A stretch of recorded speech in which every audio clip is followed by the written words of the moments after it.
নমস্কার বন্ধুরা, শুভ সকালে আমার চ্যানেলে আপনাদেরকে স্বাগত। রোজকার মতন আবার একটা ব্লগ নিয়ে আমি হাজির আপনাদের কাছে। তো আপনারা আমার সঙ্গে থাকুন, দেখতে থাকুন। তো সকাল সকাল উঠে বুটু দাদাকে খাইয়ে দাইয়ে রেডি করে স্কুলে পাঠিয়ে দিয়েছি। তো এবার আমার যা বাদ বাকি কাজ আছে তাই করব, আর আপনারা দেখতে থাকুন।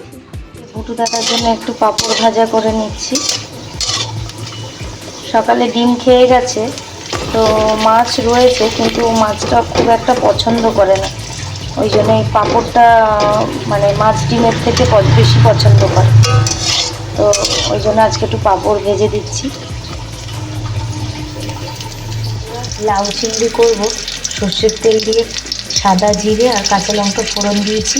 এবার কেটে রাখা আলু দিয়ে দেবো।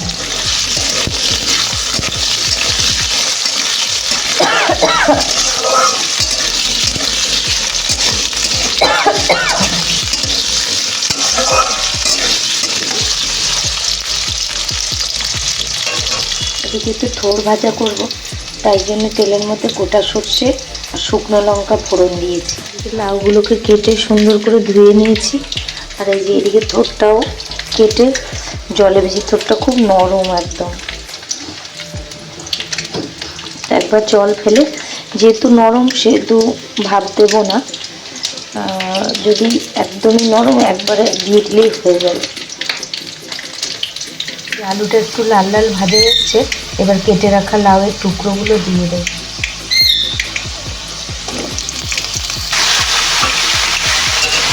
ভালো করে মিশিয়ে নিই। লাউ থেকে তো জল বেরোবে, এখনো নুন হলুদ দেইনি, একটু জল বেরোক তারপরে নুন হলুদ দেব। ভালো করে নেড়ে চেড়ে ঢাকনা চাপা দিয়ে দেবো।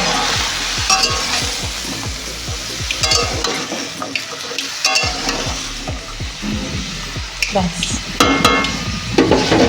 এই যে থোড়টা কেটে সুন্দর করে ধুয়ে নিয়েছি, আর থোড়টা খুব নরম। বন্ধুরা, এবার একটু জিরে গুঁড়ো দিলাম সামান্য। তো এবার যতক্ষণ একটু সেদ্ধ হয় অল্প সামান্য নেড়ে চেড়ে জল দেব, তারপরে নামিয়ে চিংড়ি মাছ ভেজে আবার সম্বার দেবো।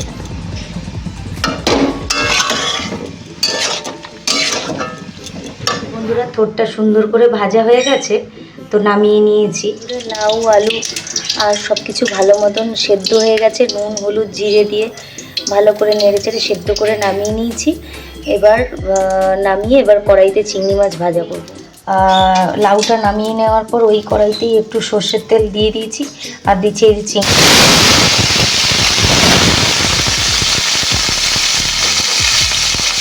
মাছটা দিয়ে সামান্য একটু নুন হলে খুব সামান্য নাড়বো, খুব বেশি নাড়বো না, দিয়ে তারপর ওই যে সেদ্ধ করে রাখা লাউ দিয়ে দেবো।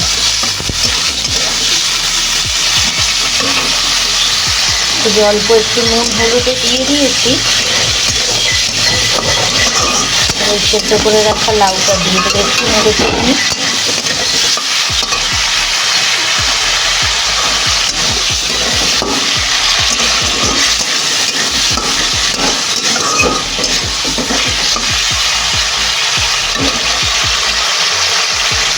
মাছটা হালকা করে ভাজা হয়ে গেছে, তো আর বেশি ভাজা করবো না, নাহলে শক্ত হয়ে যাবে। তো এবার এই লাউটা দিয়ে দেবো।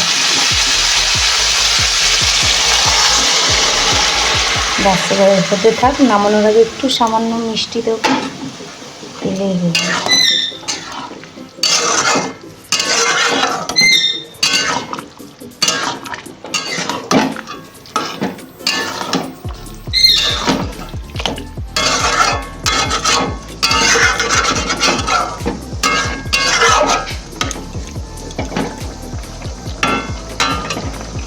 কড়াইতে পাঁচফোড়ন দিয়ে লাউ শাক শিম আলু একসাথে কেটে ধুয়ে দিয়ে দিয়েছি।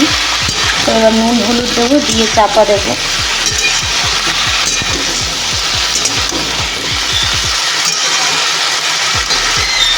লাউটাতে একটু মিষ্টি দিয়েছি, এবার নেড়ে চেড়ে নামিয়ে নেব।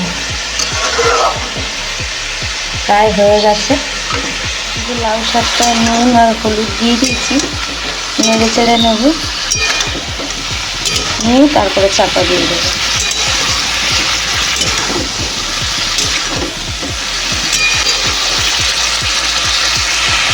লাউ শাকটা অনেকটা ভাজা ভাজা হয়ে এসছে। তো এবার কিছুটা এই যে মসুর ডাল ধুয়েছি দিয়ে দেবো।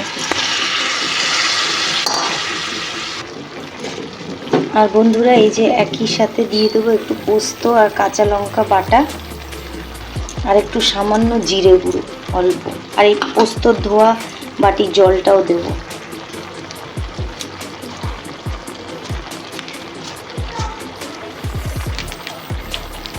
এই যে এবার সব দিয়ে ভালো করে নেড়েচেড়ে একটু জল দিয়ে পুরো লাউ শাকটা হয়ে গেছে, এবার নামিয়ে নেব। নুন মিষ্টি টিষ্টি সব ঠিক আছে। আজকে দুপুরের মেনুতে রয়েছে গরম গরম ভাত,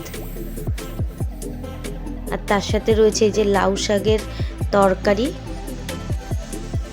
আর তার সাথে রয়েছে এই যে থোড় ভাজা, আর রয়েছে চিংড়ি মাছ দিয়ে লাউয়ের চচ্চড়ি, আর ভুটুর জন্য একটা ডিমের পোচ আর একটু ডাল সেদ্ধ, আর ওর পাঁপড় ভাজা করে রেখেছি ওইটাই। সন্ধ্যেবেলা একটু পটল ভাজা করবো, তো পটল কেটে ধুয়ে ঝোল করবো। ডিম আলু সব সেদ্ধ করে নিয়েছি, ডিমটা ছাড়ানো হয়নি। আর ডিমের জন্য পেঁয়াজ কাটা। ডিমের ঝোল একটু পাতলা করে করবো, তো সামান্য রসুন, সামান্য আদা, একটা কাঁচা লঙ্কা আর একটু পেঁয়াজটা সেদ্ধ করে রেখেছিলাম, সেই আলুটা নুন হলুদ দিয়ে ভাজা করে নিয়েছি।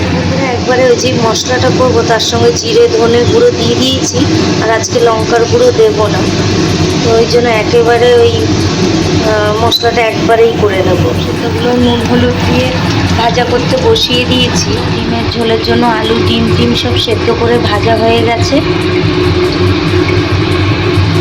মশলাটাও করে নিয়েছি সুন্দর করে। কড়াইতে সর্ষের তেলে অল্প একটু তেজপাতা, অল্প সামান্য গোটা গরম মশলা, গোলমরিচ আর একটু গোটা জিরে ফোড়ন দিয়ে পেঁয়াজটা লাল লাল করে ভেজে নিয়েছি। তো এবার ওই বেটে রাখা মশলাগুলো দিয়ে দেবো। বন্ধুরা এই যে ডিমের ঝোলটা হয়ে গেলে মোটামুটি এবেলার মতন রান্না কমপ্লিট। ভাত অলরেডি হয়ে গেছে, তো পটল ভাজা করেছি আর ডিমের ঝোল। যেহেতু আপনাদের দাদাভাই রাত্রিবেলা শাক খায় না, মানে লাউ শাক খাবে না, আর থোড়টাও খেলে সামান্য একটু খাবে, তো ওই জন্য একটু পটল ভাজা আর ওই পাতলা করে ডিমের ঝোল করে দিচ্ছি, এতেই হয়ে যাবে।